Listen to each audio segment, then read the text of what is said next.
We heard you ran into Gunnarsson in the restroom before overtime. He said, I just need one more. What's your version of that story? And two, why were you better tonight? Yeah, well, he hit the post there in the third period, Gunny.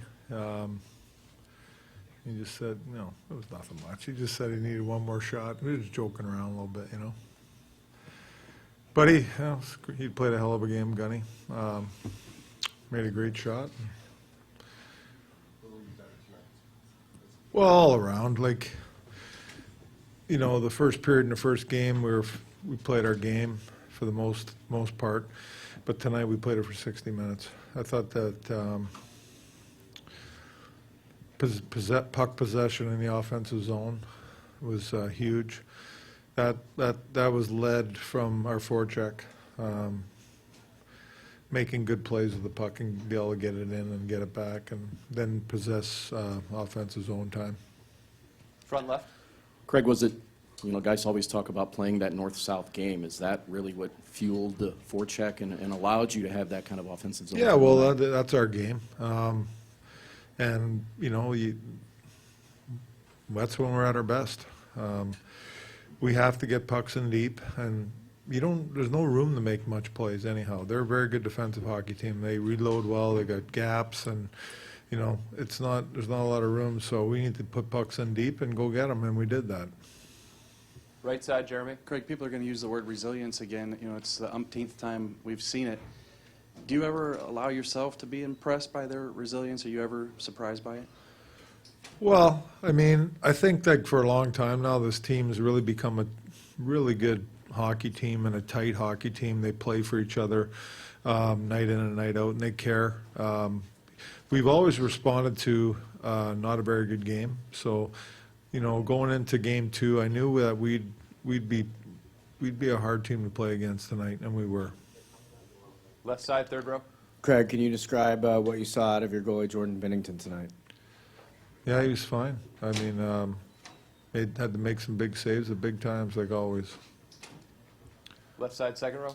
After Coyle's goal, you largely frustrated the Bruins' power play. How were you able to accomplish that?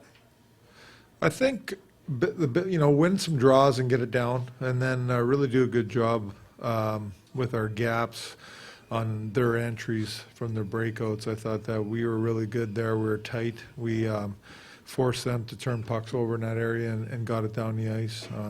So that's really important because when they get ozone time on their power play, they're very dangerous for sure. So I thought that, our gaps and things like that and holding our blue line and breaking plays up was huge. Left side, second row.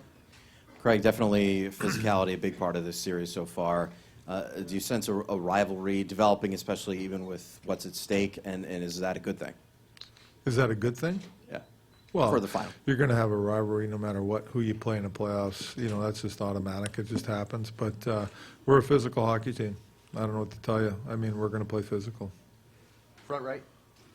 Craig, you guys control the puck for almost all of the overtime. What was said, or what was the mindset of the team in the break between the third period? Well, nothing much different than, between periods. I thought that our third period was really good, and, we didn't really need to change a whole lot.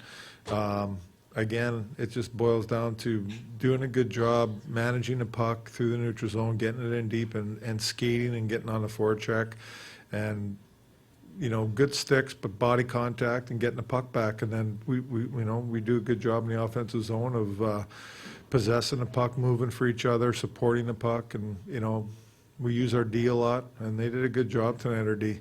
I thought they did an excellent job of not getting shots blocked. They did a good job of shooting pucks by people, and that allowed us to have more puck possession. It's not always on net, but just shooting pucks by people. We'll do 3 more questions. Back left. Craig, how have you been able to neutralize their top line as well as you have so far? I don't know if we they're going to get opportunities. That's a great line. We all know that. I think Bomeister and Parenko are out there 90% of the time against them. They've done a great job. We've used different lines against them, whether it's Sundquist's line, Schen's line, O'Reilly at times. They're out there against them.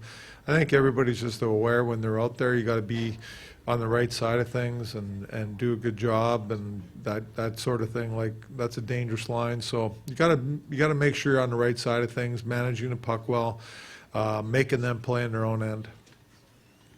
Craig, Gunnarsson had never scored a playoff goal before that one. Did you believe him when he told you only need one more chance? I liked hearing it. You know, he hit the post. I mean, you know, these guys, he had a hell of a game, I thought, Gunny. And I'm really happy for him that he ended up getting that game winner. You know, he hit the post in the third there, and you know, he felt good about himself, obviously, which he should have. We'll do one more question, right side, fifth row. Coach, it was Bortuzzo with the big goal in Game 2 against the Sharks. Gunnarsson tonight with the big goal. Does that just go to show how anybody can step up for this team? Anybody can step up for sure. We use everybody. Everybody's, you know, counted on for sure. Our defenses have done a great job all year and in the playoffs of producing offensively for us. Goals, you know, getting points, doing real good stuff. You know, from offensively in the offensive zone, we use our D so much that they're getting a lot of looks. All right, thanks, Thank you, guys. Coach.